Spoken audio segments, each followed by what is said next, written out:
Queridos irmãos e irmãs, romeiros da Senhora Aparecida, que aqui se achegam ao santuário nesta tarde de segunda-feira, a você também que nos acompanha pela TV Aparecida, pela Rádio Aparecida, pelo Portal A12, neste momento também. Que bom estarmos juntos e celebrarmos neste mês de setembro, mês da Palavra de Deus, a força que esta palavra tem no meio de nós e a força que ela deve ganhar cada vez mais no nosso meio, entre nós.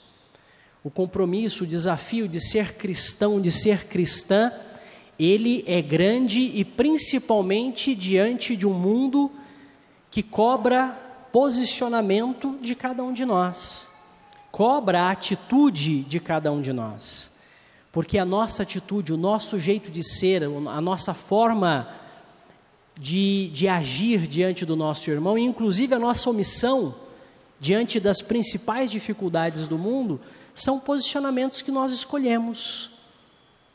E desses posicionamentos temos que também colher as suas consequências, aquilo que pode acontecer a cada um de nós e a todos nós como sociedade. É por isso que nós somos chamados e somos colocados sempre em atenção por Jesus, para que a gente sempre busque fazer o bem.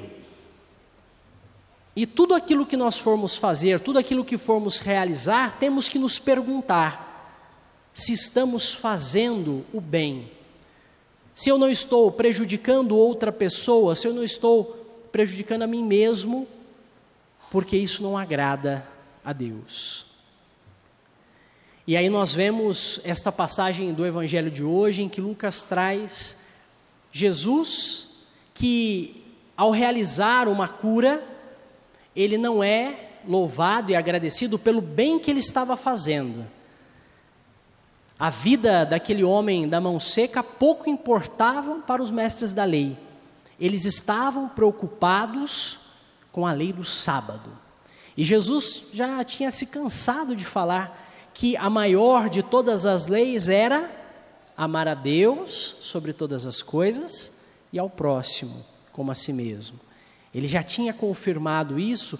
No entanto, aqueles fariseus, mestres da lei, estavam de coração duro, fechado. Eles não conseguiam entender e compreender que o gesto de Jesus não ofendia a lei do sábado, mas a lei do sábado atacava a vida. Naquele instante, a lei do sábado, que parecia ser a lei justa e certa, era a lei que depunha contra a vida. E muitos deles estavam ali para observar e para ver, para pegar Jesus no pulo. Não estavam preocupados com o bem que poderiam realizar, mas com o mal. E nós somos assim porque o coração humano, a nossa vida, também é cheia de trevas e luz. Quantas vezes a gente já não parou, pensou, tramou contra alguma pessoa, ou pensou em dar uma má resposta só porque a gente achava que estava com a razão, e quando a gente acha e pensa que está com a razão, ninguém consegue vencer, porque estamos fechados e não aceitamos nada que venha de fora, muito menos o amor de Deus. E aqueles homens, aqueles mestres da lei estavam assim, fechados a esse amor de Deus. No entanto, Jesus não se intimida. Ele sabia que muita gente estava observando. Se nós formos recuperar os evangelhos da semana passada, entre eles estava o evangelho em que ele disse na sinagoga: eu vim para ser a mensagem, o anúncio de Deus aos pobres, aqueles que mais necessitam. E depois, ao final, eles levaram Jesus para jogá-lo lá do despenhadeiro. Então Jesus já sabia que a sua vida corria risco, ele sabia que as consequências daquilo que ele fazia iriam gerar talvez uma agressão contra ele mesmo. No entanto, Jesus não se intimida, porque o amor não pode se intimidar. E o amor, ele precisa se expandir, crescer. Quando ele é amor de verdade, ele se expande, ele cresce. E Jesus, naquele momento, naquele instante, não desrespeitou a lei do sábado, mas fez da lei do sábado a lei da vida, em que o sábado, ele é feito para o homem, e não o homem para o sábado. Nós fomos feitos para viver e para amar os nossos irmãos e irmãs, não para odiar. Isto nos ensina Jesus Cristo. E a coragem de Jesus em continuar a sua missão e falar para ele, vem para o centro, estende a mão, e curar a mão dele, foi um gesto e um ato corajoso de Jesus, porque ele mostrou a quem ele estava representando naquele momento. Eu estou aqui em favor da vida. O Deus a qual eu falo a vocês é o Deus da vida, que promove a vida. E esta coragem de Jesus fez com que ele pudesse enfrentar não só esta oposição, mas tantas outras, até no momento final, na cruz. No momento em que ele se entrega por nós e naquele momento em que ele faz nascer a igreja. Interessante que na primeira leitura de hoje, na carta aos Colossenses, Paulo vem falar justamente isso, que ele unia os sofrimentos dele, ele, Paulo, apóstolo, unia os sofrimentos dele aos sofrimentos de Cristo. Ele já estava preso, tinha sido perseguido, e ele vivia numa situação de perseguição, até o momento em que sua vida foi tirada. E Paulo vem dizer que é justamente isso a igreja de Jesus Cristo, daquele que se entregou, naquele que morreu na cruz. Muitas vezes temos que ter esta coragem de sermos profetas no mundo de hoje, de anunciarmos o amor no mundo de hoje, e de fazermos este amor valer a pena.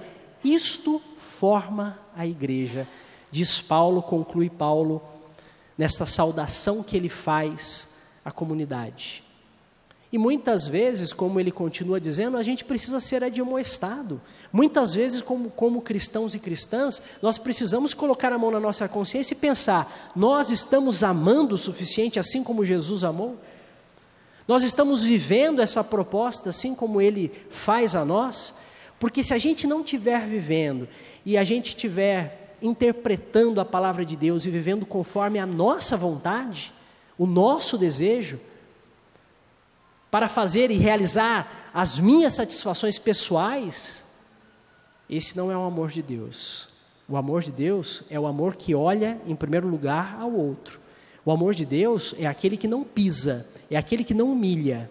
O amor de Deus é aquele que acolhe, aquele que recebe. O amor de Deus é aquele que perdoa. Apesar de toda a dificuldade e apesar de todo e qualquer pecado, Deus perdoa a cada um de nós. E é esse amor a qual nós somos convidados a compartilhar.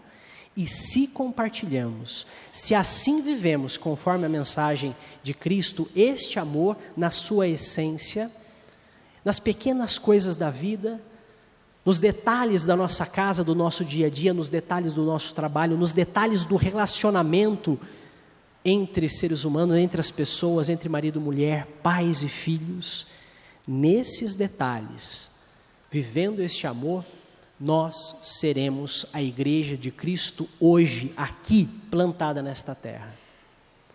Seremos estes que levam à frente, ensinam, vivem, e ensinam porque testemunham esta verdade que é a verdade do amor de Cristo.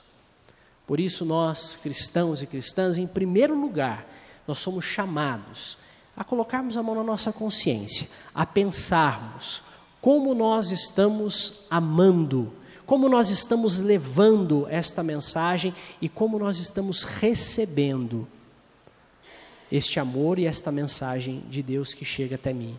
E como isso está chegando até o meu irmão e minha irmã. Se nós tivermos a consciência de pensar, de rever, de recalcular a nossa rota e nos colocarmos no caminho do amor, esta é a conversão. E aí sim, como diz Paulo, hoje, aqui, nesta terra, seremos a igreja de Cristo. Que Nossa Senhora, Mãe da Igreja, interceda por todos nós, ela que é a nossa Mãe querida, possa fazer do seu povo brasileiro, tão sofredor nos últimos tempos, tão carente, possa fazer um povo que seja amor, um povo que possa amar cada vez mais e levar esta mensagem do seu Filho Jesus. Louvado seja nosso Senhor Jesus Cristo.